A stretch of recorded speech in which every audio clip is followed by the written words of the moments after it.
Hello everyone, I'm Jose Luis, and I used to work as an Uber driver about a year ago. I've since moved on from that job, but during my time there I encountered some unusual events.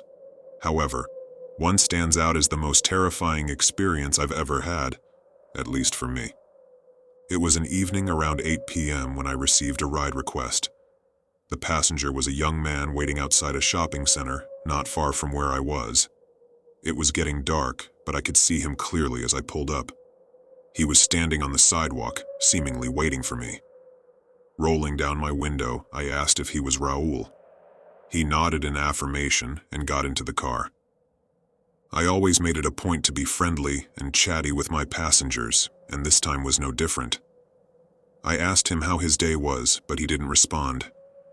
He just stared straight ahead, silent. It was odd because I'd never had a passenger who completely ignored a question. Sure, some were dismissive or not very friendly, but they always responded.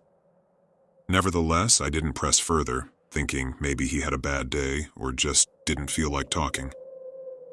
So we continued the journey in silence.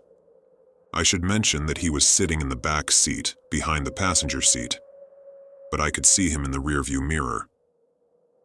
Midway through the trip, I received a message from the Uber app. It was from Raul, the guy who requested the ride, asking where I was, saying he was still waiting at the shopping center. A chill ran down my spine. I turned around to look at the back seat, but it was empty. The young man who had gotten into my car was gone. I pulled over, trying to catch my breath and make sense of what had just happened. I canceled the ride for the real Raul, who was still waiting, and sat there parked, shaken and bewildered. I called my girlfriend to tell her everything. She was thrilled. She loves ghost stories and all things paranormal. To this day, I still don't know who or what got into my car. Was it a lost soul looking for a way home?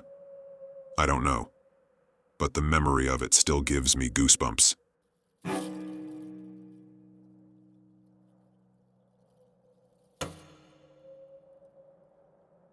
My name is Jessica, and this is something that happened to me a couple of months ago.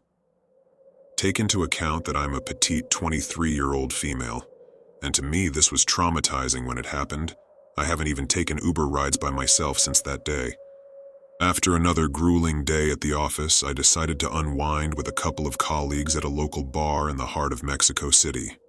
It was one of those laid-back places with dim lights and a relaxed vibe, perfect for de-stressing. The hours slipped by as we chatted over drinks, a rare respite from our hectic work lives. It was nearing midnight when I decided to call it a night. My apartment, located on the outskirts of the city, was a good 45-minute drive from downtown. I summoned an Uber, the familiar app offering the usual sense of safety and convenience. The driver, a man named Luis, arrived in a few minutes, and I settled into the back seat, grateful for the ride home. The exhaustion from the day, combined with the drinks, was catching up to me. The city's lights blurred outside the car window as I drifted in and out of sleep. I remember passing through the familiar busy streets, and then the gentle hum of the car and the rhythm of the road lulled me into a deep sleep. I awoke with a start. The surroundings were unfamiliar, decrepit buildings, graffiti-strewn walls, and none of the usual city bustle. We were in a sketchy part of town, far from the route home. Panic surged through me as I checked the app. The little car icon was way off course, navigating through streets I didn't recognize. Where are we going? This isn't the way to my house. I confronted the driver, my voice laced with fear and confusion. Luis mumbled something about a shortcut, avoiding traffic, but his words were a jumble of nonsense. His eyes, visible in the rearview mirror, were evasive. My heart pounded against my chest. This had to be a mistake, a misunderstanding, or was it something worse? I quickly dialed a friend, my fingers trembling. I'm in an Uber and something's wrong. He's taken me somewhere, I don't know where. It's not safe here. I relayed my location as best as I could, sharing my live location through the app. The driver's demeanor shifted. He was no longer the calm, professional Uber driver. He was agitated, his voice raised as he told me to get out of the car at a nearby gas station. "Just get out," he snapped. I didn't argue. Fear had a firm grip on me. I got out of the car, my legs shaky, as he drove off into the night. There I was, alone at a gas station in a dangerous part of Mexico City, in the dead of night. My friend arrived in what felt like an eternity, but was only a matter of minutes. I was shaking, the adrenaline still coursing through my veins. We went straight to the police station to report the incident. I also contacted Uber, recounting the terrifying experience. The investigation that followed revealed a chilling truth. The Uber account was bogus, a front for someone with malicious intent. Luis was not who he claimed to be. I shudder to think what might have happened if I hadn't woken up when I did, or if my friend hadn't arrived in time. This incident has left an indelible mark on me. I can't help but feel vulnerable, a feeling that now accompanies me every time I step into a rideshare car. I shared this story not to incite fear, but as a reminder to be vigilant, to stay aware, because the world, as I learned that night, can be an unpredictable place.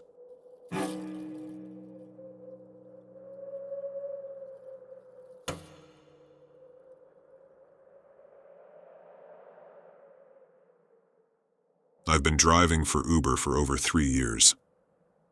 During this time, I've had all sorts of passengers in my car, the good, the bad, and the downright strange. But there's this one incident that still haunts me, surpassing any bizarre encounter I've had in my job. It was a seemingly quiet night in an affluent area of Los Angeles. As a Hispanic who's lived here for years, I've become accustomed to the city's rhythm.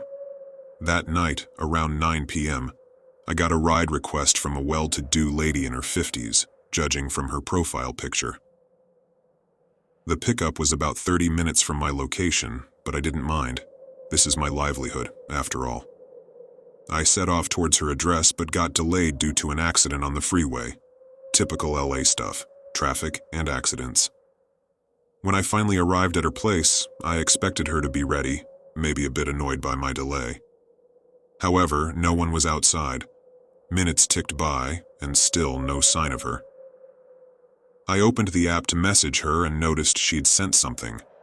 It was indecipherable, just a bunch of symbols. I brushed it off and messaged her that I was waiting outside. Then, something odd happened. I saw someone peering out from an upstairs window. The figure was obscured by a sheer curtain, but it was definitely a man. I assumed he was the lady's husband or son, maybe about to tell her I was waiting, but nobody came out. After a few minutes, I checked my phone again. The lady had sent a message canceling the ride. I was annoyed, having turned down another fare for this one, but I replied politely, wishing her a good night, and drove off. The rest of the night went by without incident, and I headed home. The next day, however, I received a call from Uber. The police were looking for me. They said my car was seen outside a house where a woman had been brutally murdered, the same house I was at the previous night. I was in disbelief. I immediately went to the police station to clear my name. I showed them the messages from the woman who, it turned out, was the murder victim. I mentioned seeing the male figure in the window, assuming it was nothing unusual at the time. The police informed me that the woman lived alone.